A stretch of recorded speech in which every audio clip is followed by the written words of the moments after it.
In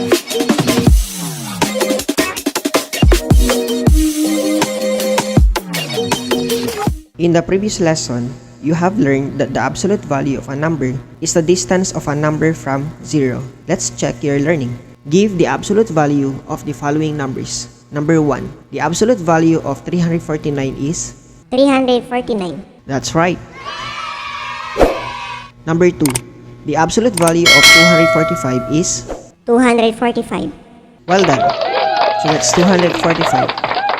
Number 3. The absolute value of 0 is? 0. Very good.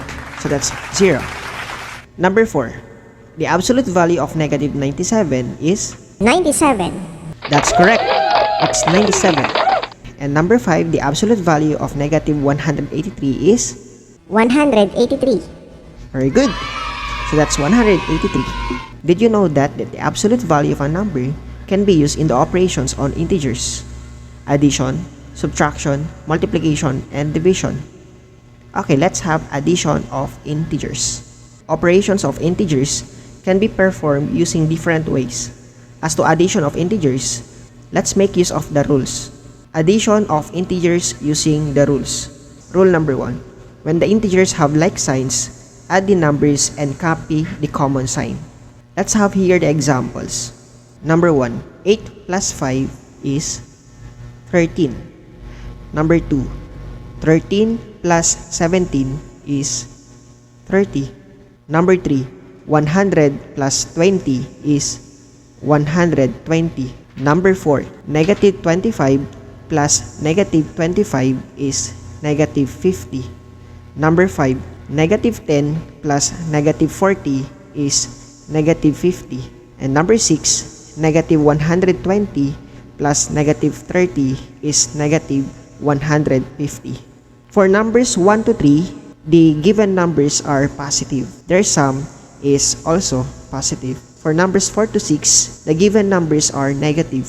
Their sum is the negative of their sum.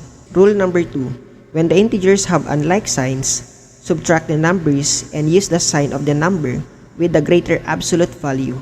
Let's have examples. Number 1. 10 plus negative 8. 10 minus 8 is 2. Since the sign of the larger number is positive, the answer is also positive. Number 2. 24 plus negative 50. 50 minus 24 is 26. However, the sign of the larger number is negative, then the sign of the answer should also be negative. Number 3. 30 plus negative 100.